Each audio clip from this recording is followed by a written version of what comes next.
नमस्कार साथियों, मेरे YouTube चैनल में आप सभी का एक बार फिर से स्वागत है। साथियों, मिशन प्रेरणा के अंतर्गत उत्तर प्रदेश को प्रेरक प्रदेश बनाने का लक्ष्य रखा गया है, जिसके अंतर्गत 3 मॉड्यूल विकसित किए गए हैं।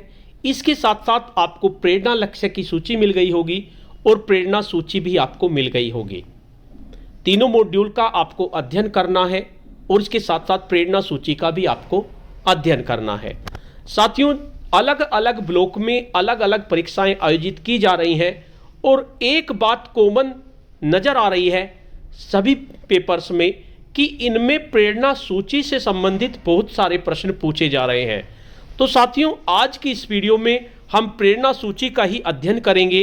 कक्षा 1 की हिंदी और गणित की प्रेरणा सूची में कौन कौन सी दक्षताएं दी गई हैं, ये हम जानेंगे और इसके साथ साथ ये जानेंगे कि इसमें कौन कौन से उपविषय हैं। क्योंकि प्रेरणा सूची हम सभी को मिल चुकी है, हम सभी ने विद्यालय की दीवारों पर भी चस्पा कर दी है, कक्ष की दीवारों पर उनको चस्पा करना है वो हम कर चुके हैं। लेकिन क्या होता है, विद्यालय में इतना काम होता है, कभी बच्चों को पढ़ाना होता है, कभी ट्रेनिंग करनी होती है, तो प्रेरणा सूची को याद करने का हमें समय ही नहीं मिलता। लेकिन जितने भी पेपर अब हो रहे हैं उनमें प्रेरणा सूची से संबंधित 1 या 2 प्रश्न अवश्य आते हैं। तो इसलिए मैं चाहता हूं वीडियो के माध्यम से हम प्रेरणा की दक्षताओं को याद करें कि कितनी दक्षताएं किस क्लास में दी गई हैं। तो इसीलिए मैं ये वीडियो बना रहा हूं। तो वीडियो को ध्यान से देखते रहिए। आज की इस वीडियो में हम कक्षा 1 की हिंदी और गणित की प्रेरणा सूची का अध्ययन करेंगे कि इसमें कौन कौन से उपविषय दिए गए हैं और कौन कौन सी इसमें दक्षताएं हैं। साथियों, वीडियो को शुरू करने से पहले मैं आपको बता देना चाहता हूं, अगर आप चाहते हैं इस तरह की इंफॉर्मेटिव वीडियो आपको एक प्लेटफॉर्म पर मिले तो उसके लिए मैंने इंफॉर्मेटिव वीडियो व्हाट्सएप ग्रुप और इंफॉर्मेटिव वीडियो टेलीग्राम ग्रुप बनाए हुए हैं। आप चाहें तो मेरे ग्रुप से जुड़ सकते हैं। ग्रुप का लिंक आपको वीडियो के डिस्क्रिप्शन बॉक्स में मिल जाएगा, जिस पे क्लिक करके आप मेरे ग्रुप से जुड़ सकते हैं। तो चलिए जानते हैं कक्षा 1 की प्रेरणा सूची। सबसे पहले हम हिंदी की प्रेरणा सूची के बारे में जानते हैं। देखिए, इसकी हिंदी की प्रेरणा सूची में 3 कॉलम दिए गए हैं। पहला है विषय। विषय से हमारा मतलब है हिंदी के अंदर ही उपविषय कितने हैं। दूसरा कॉलम है लर्निंग आउटकम का कोड, जिसके अनुसार आपको आकलन प्रपत्र बनाना है। आकलन प्रपत्र में आप मान लीजिए 15 प्रश्नों का एक आकलन प्रपत्र बनाएंगे तो उसमें आपको एक लर्निंग कोड के लिए एक प्रश्न बनाना होगा। तीसरा कॉलम है इसमें दक्षताएं। तो पहला जो उपविषय है सुनकर समझना और प्रतिक्रिया देना, यानी सबसे पहला काम बच्चों को यह आ जाना चाहिए कि वो किसी बात को सुनकर समझ लें और प्रतिक्रिया दे लें। तो इसके लिए 2 दक्षताएं निर्धारित की गई हैं और जिनके कोड है H101। H से हमारा मतलब है हिंदी और 1 से मतलब है हमारा यानी कक्षा 1 और 01 से मतलब है हमारा दक्षता नंबर 1। तो ये कोड भी आपको पता होने चाहिए। दूसरा कोड है हमारा H102, यानी कि हिंदी का कक्षा 1 का कोड नंबर 2। तो पहली दक्षता है सुनकर समझना और प्रतिक्रिया देने के अंतर्गत कौन कौन सी दक्षताएं हमें प्राप्त करानी है बच्चों को। तो पहली है ग्रेड 1 के स्तर की कहानियों और कविताओं का आदर्श वाचन सुनकर समझ पाएंगे। यानी आपने बच्चों को कहानी सुनाई ग्रेड स्तर की, यानी छोटी कहानी कोई सुना दी और या कविता का आदर्श वाचन आपने कर दिया, तो वे उसके सुनकर समझ लें कि टीचर्स क्या कहना चाहते हैं। तो ये अगर बच्चे समझने लगे तो इसका मतलब है उन्हें ये पहली दक्षता प्राप्त हो गई। उसके बाद दूसरा है H101, ग्रेड स्तर का पाठ सुनकर घटनाओं और पात्रों के बारे में प्रत्यक्ष तौर पर स्मृति आधारित प्रश्नों के जवाब दे पाएं। मान लीजिए आपने बच्चों को एक कहानी सुना दी और कहानी सुनाने के बाद फिर आपने कहानी से संबंधित प्रश्न पूछे या पात्रों से संबंधित प्रश्न पूछे कि बताओ उसका नाम क्या था या उस घटना में क्या हुआ था। अगर बच्चे प्रश्नों के जवाब दे पाएं तो इसका मतलब ये हमारी दक्षता प्राप्त हो जाएगी। तो ये हमारा पहला उपविषय है सुनकर समझना और प्रतिक्रिया देना, यानी बच्चे समझ रहे हैं और उसके बाद प्रतिक्रिया दे रहे हैं। तो इसमें आपकी 2 दक्षताएं हैं। तो आपको एक प्रश्न अवश्य याद करना होगा, कक्षा 1 की हिंदी में 14 दक्षताएं दी गई हैं। ये आपको याद रखना होगा, कक्षा 1, 2, 3 में हिंदी में 14 दक्षताएं हैं और इसी तरह से गणित में भी कक्षा 1, 2, 3 में 14 दक्षताएं हैं और कक्षा 4, 5 में 16 दक्षताएं हैं, हिंदी में भी और उसमें भी। तो पहला उपविषय हो गया। उसके बाद दूसरा उपविषय है मौखिक शब्दावली। इसका आपका 1 दक्षताएं दी गई है, यानी लर्निंग आउटकम भी ने कह सकते हैं। एक लर्निंग आउटकम है H103। क्या है? रोजमर्रा के परिवेश में सुने जाने वाले सरल क्रिया शब्दों, चीजों, जानवरों के नाम बता पाएंगे। यानी बच्चे रोजमर्रा के परिवेश में जो भी वे सुनते हैं कि किसी चीज के नाम या जानवरों के नाम वे बता पाएं। यानी परिचित चित्र, पहचान, संज्ञाएं व क्रिया शब्द उनके पहचान में आ जाए। यानी कि कोई भी चित्र दिखा दे और उन्हें बता दे कि बताओ ये क्या है, तो वे बता दे कि ये है, और उसकी संज्ञाएं बता सके, क्रिया बता सके। संज्ञा क्रिया नहीं, संज्ञा क्रिया से मतलब किसी का चित्र है उसे देखकर वे बता दें बस। तो ये तब उसकी मौखिक शब्दावली इस तरह की हो, उपविषय उसका पूरा हो जाएगा। तीसरा उपविषय है हमारा मौखिक अभिव्यक्ति व वर्णन। इसकी 2 दक्षताएं हैं, H104 और H105। H104 क्या है? हमारी खुद के बारे में व साधारण स्थितियों के बारे में घर की भाषा में बात कर पाएंगे। यानी बच्चे अगर खुद के बारे में और साधारण परिस्थितियों के बारे में घर की भाषा में बात कर रहे हैं तो मान लीजिए, तो ये मान के चलिए H104 नाम की दक्षता उनकी प्राप्त हो जाएगी। और H105 है वस्तुओं का वर्णन। किसी चित्र के बारे में कुछ वाक्य अपनी भाषा में बोल पाएंगे, यानी वस्तुओं का वर्णन करने लगे और किसी चित्र के बारे में, चित्र दिखा दिया जाए उसके बारे में वे बता दें अपनी भाषा में, उसके बारे में कुछ भी बता दें। मान लीजिए एक तालाब का चित्र दे दें तो बच्चे बता दें तालाब में दो वे हैं, तालाब के पास एक पेड़ है, तालाब के अंदर बत्तख है। इस तरह की बातें अगर वे बता देते हैं तो समझ लीजिए उनकी ये दक्षता प्राप्त हो जाएगी, यानी मौखिक अभिव्यक्ति का वर्णन वे करने लगेंगे। उसके बाद नेक्स्ट है प्रथम ध्वनि पहचान। H104 है परिचित शब्दों की प्रथम ध्वनि या इकाई ध्वनि की पहचान पाएंगे। जो परिचित शब्द उनके सामने है तो उनकी पहली ध्वनि जो होती है, पहला जो शब्द होगा, अक्षर होगा, उसको वे पहचान पाएं। मान लीजिए जैसे उन्हें अनार दिखा दिया जाए तो अनार में पहचान ले पहला शब्द आ है। उसके बाद नेक्स्ट आपका वर्ण पहचान H107 है ग्रेड ए के पाठ्यक्रम में सम्मिलित सभी वर्णों और अक्षरों को वे पहचान पाएं। पाठ्यक्रम में जितने भी वर्ण हैं और अक्षरों को अगर वे पहचान पाएं तो ये दक्षता उनकी हासिल हो जाएगी। H108 है ग्रेड 1 में सिखाए गए, ये आपका शब्द पहचान और पढ़ना उपविषय है। H108 है आपका ग्रेड 1 में सिखाए गए वर्णों और अक्षरों, 3 वर्ण या अक्षरों से बने परिचित शब्दों को उचित गति और शुद्धता के साथ पढ़ पाएंगे। और H109 है ग्रेड 1 में सिखाए गए वर्णों और अक्षरों, 3 तक के वर्ण या अक्षर से बने अपरिचित शब्दों को उचित गति और शुद्धता के साथ पढ़ पाएंगे।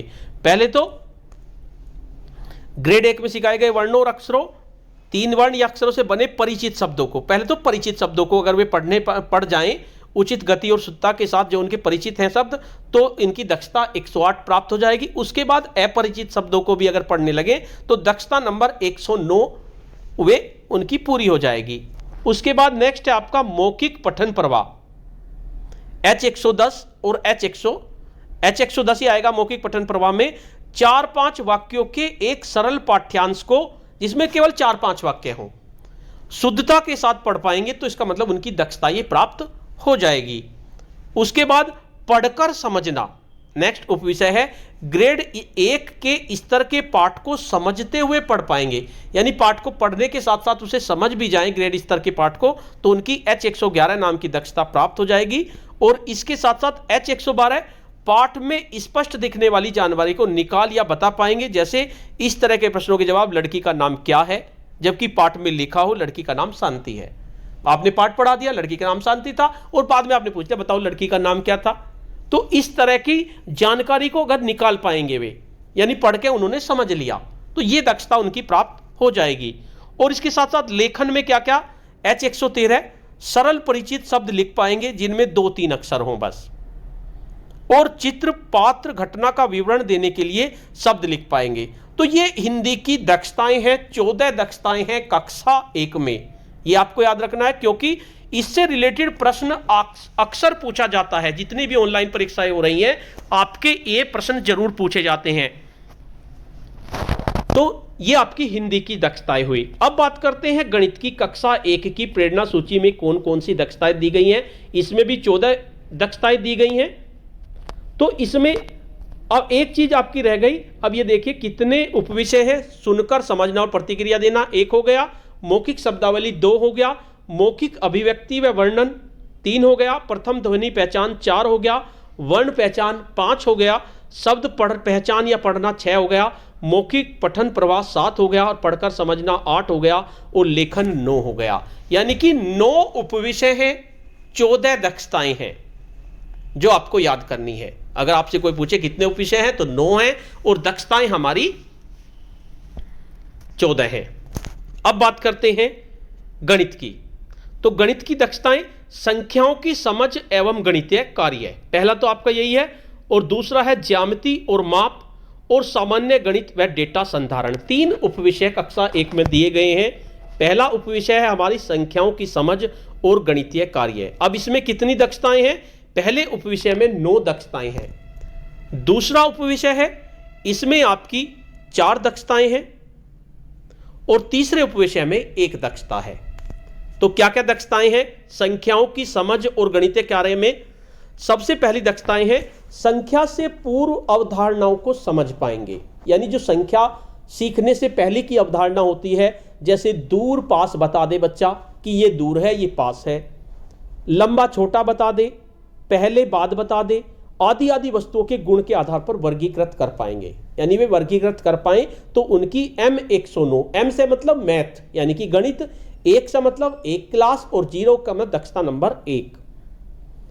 तो ये पहली दक्षता होगी कि संख्या पूर्व अवधारणाएं वे समझ पाएंगे और अलग अलग वस्तुओं को गुण के आधार पर वर्गीकृत कर पाएंगे। मान लीजिए उन्हें कई सारी वस्तु दे दी, बड़ी वस्तु एक तरफ रखो और छोटी वस्तु एक तरफ रखो, या दूर वाली वस्तुओं को एक तरफ रखो, पास वाली को एक तरफ रखो, या लंबे वाली को एक तरफ रखो, छोटे वाले को एक तरफ रखो। इस तरह से वे वर्गीकरण कर पाए। दूसरी दक्षता है M102, 1 से 99 तक की संख्याओं को पहचान पाएंगे। यानी 1 से 99 तक की संख्या अगर वे पहचान रहे हैं तो ये दक्षता प्राप्त हो जाएगी। लिख पाएंगे, उनकी तुलना कर पाएंगे और उन्हें सही क्रम में लगा पाएंगे। यानी दूसरी दक्षता तब प्राप्त होगी बच्चे की अगर वो 1 से 99 तक की संख्या को पहचान रहा है। ब्लैक बोर्ड पे लिख दी, आपने पूछा ये कौन सी संख्या है तो उसने बता दी ये तो 87 है, या उसने बता दी ये तो 34 है। उसके बाद लिख पाएंगे, 1 से 99 तक की संख्या लिखना भी उस पर आ जाना चाहिए। उसके बाद उनकी तुलना कर पाएंगे, उनकी तुलना भी वे करने लगें, यानी ये छोटी है ये बड़ी है, इस तरह से वे बताने लगे और उन्हें सही क्रम में भी लगाने लगे। छोटी बड़ी के क्रम में उन्हें लगाने पाए तो उनकी दक्षता नंबर 102 उनकी पूरी हो जाएगी। उसके बाद तीसरी है वस्तुओं को उपयोग करके 1 से 99 तक की संख्याओं को गिन पाएंगे। ये M103 हो गई आपकी, यानी वस्तुओं का उपयोग करके वे 1 से 99 तक की संख्या को गिन पाए। उसके बाद M104, एक स्थिर अंतराल से घटने या बढ़ने वाली संख्याओं के पैटर्न को पहचान पाएंगे। ये भी आपकी कक्षा 1 की दक्षता है, पूछ ली जाती है अक्सर प्रश्न में। एक निश्चित अंतराल से अगर वो तो उन्हें पूरा कर पाएंगे और उन्हें पूरा भी कर दें। यानी मान लीजिए उन्हें एक रिक्त स्थान दे दिया जाए, यह स्थिर अंतराल 1, 2 या 4 जैसे आसान गैप के अनुसार बदलना चाहिए। ऐसा नहीं कि गैप आप बहुत ज्यादा दे दो, बस 1 का गैप दे दो या 2 का दे दो या ज्यादा से ज्यादा 4 का। जैसे आपने दे दिया उन्हें 1, 2, 3 डैश डैश डैश, बताओ बच्चों आगे क्या आएगा। या आपने दे दिया 2, 4, 6, बताओ क्या आएगा। या आपने दे दिया 10, 20, 30, इस तरह का गैप आपने दे दिया, आसान गैप। उसके बाद M105 है संख्याओं के मध्य रिक्त स्थानों की पूर्ति कर पाएंगे। मान लो आपने संख्याओं के बीच में मध्य रिक्त स्थान दे दिया तो उनकी ये दक्षता होगी M105। इस तरह का आपको सवाल भी देने हैं जब आप आकलन प्रपत्र बनाएंगे तो ये सवाल देना पड़ेगा। तो इस तरह का आप सवाल दे सकते हैं 34 फिल इन द ब्लैंक्स, 35 और अपना आप करेगा 36 रिक्त स्थान की पूर्ति करो। तो आपका कक्षा 1 के लेवल का ये आपका सवाल हो जाएगा और उसके आगे कोड हो जाएगा M105। उसके बाद M106, 1 से 50 तक की संख्याओं में इकाई दहाई की समझ विकसित कर पाएंगे।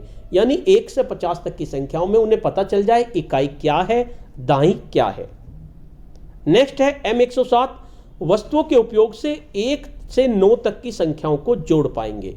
यानी 1 से 9 तक की संख्याओं को वे जोड़ना भी अगर सीख जाएं तो ये दक्षता उनकी प्राप्त हो जाएगी। उसके बाद M108 वस्तुओं के उपयोग से 1 से 9 तक की संख्याओं को घटा पाएंगे।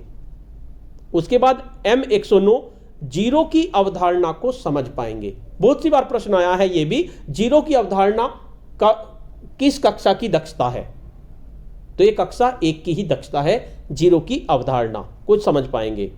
उसके बाद तीसरा प्रश्न है सीधी रेखा, गोला, त्रिभुज, चतुर्भुज जैसी आकृतियों को कुछ वस्तुओं जैसे मेज, किताब आदि के माध्यम से पहचान पाएंगे। यानी वे बच्चे मेज, किताब ऐसी आकृतियों के माध्यम से सीधी रेखा को पहचान ले, गोले को, त्रिभुज को, इसको पहचान ले वे। उसके बाद विभिन्न ठोस या आकार की अपनी भाषा में वर्णन कर पाएंगे, जैसे गेंद लुढ़कती है, बक्सा सरकता है, ये बातें बच्चे बनाने लगे। तो ये M111 नाम की, ये आपकी ज्यामिति में चल रहे हैं। आपके जो अब तक हमारी जो 9 दक्षताएं थी वे आपकी संख्याओं की समझ, गणितीय कार्य थी, और दूसरा उपविषय है हमारा ज्यामिति। तो ज्यामिति में आपकी 4 दक्षताएं हैं। पहली तो आपकी सीधी रेखा, गोला, त्रिभुज, आकृतियों जैसी कुछ वस्तु जब मेज, किताब आदि के माध्यम से पहचान पाएंगे, और दूसरी है विभिन्न ठोस या आकार का अपनी भाषा में वर्णन कर पाएंगे, जैसे गेंद लुढ़कती है, बक्सा सरकता है, तो बच्चे बता पाएं कि यह लुढ़क जाएगी या नहीं लुढ़केगी। उसके बाद M112 है विभिन्न आकारों का प्रयोग करते हुए नई आकृतियों की रचना कर पाएंगे, यानी विभिन्न आकारों पर नई नई रचना वे कर पाएं। उसके बाद मापन की गैर मानक इकाइयों का प्रयोग कर पाएंगे, जैसे कदम, अंगुल, बित्ता आदि गैर इकाई जो होती है मापन की, उनका वे प्रयोग कर पाए। कितनी लंबाई है तुम्हारी किताब की? जी 3 अंगल। तो इस तरह की दक्षता बच्चों को प्राप्त हो जाए।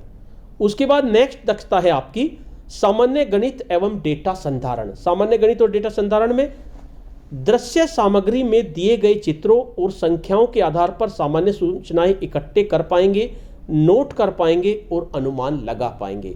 यानी जो उनके सामने नजर आ रहे हैं चित्र और संख्या, उनके आधार पर सामान्य सूचना वे इकट्ठे कर पाएं। तो ये दक्षताएं हैं। 4 उपविषय हैं इसके, 3 उपविषय हैं, नहीं 3 उपविषय हैं और 14 दक्षताएं हैं। ये भी आपको याद रखना है, कक्षा 1 से लेकर 9 तक हर विषय की 14 दक्षताएं हैं। तो साथियों ये आपकी कक्षा 1 की हिंदी और गणित की दक्षताएं हुई। मैंने आपसे कहा था कि मुझे लग रहा है कि इनकी दक्षताओं की वीडियो बनानी होगी, क्योंकि साथियों हम किताब से नहीं पढ़ सकते और हमें प्रेरणा सूची भी मिली हुई है तो भी हम नहीं पढ़ पाते, क्योंकि टाइम नहीं मिलता। दूसरा हम उन्हें लेके नहीं बैठ पाते, कहीं प्रैक्टिकल वे होते हैं, हमारी ट्रेनिंग होती है, कभी बच्चों को पढ़ाना होता है, तो वीडियो के माध्यम से आप इनको आसानी से सीख सकते हैं। तो साथियों आपको ये वीडियो कैसी लगी? अगर आपको ये वीडियो अच्छी लगी तो कमेंट बॉक्स में जरूर लिखें। जब आप कमेंट बॉक्स में लिखेंगे तभी मैं आपकी कक्षा 2, 3, 4, 5 की ये प्रेरणा सूची की वीडियो बना पाऊंगा। अगर आपको ये वीडियो पसंद नहीं आती तो फिर मैं 2, 3, 4, 5 की वीडियो नहीं बनाऊंगा। तो साथियों वीडियो के कमेंट बॉक्स में जरूर लिखें। तो आपको वीडियो कैसी लगी मुझे जरूर बताएं, और अगर आप मेरे चैनल पर पहली बार आए हैं तो चैनल को सब्सक्राइब जरूर कर लीजिए और बेल के आइकन को प्रेस कर दीजिए, जिससे कि आपको नेक्स्ट वीडियो का नोटिफिकेशन मिल सके। धन्यवाद।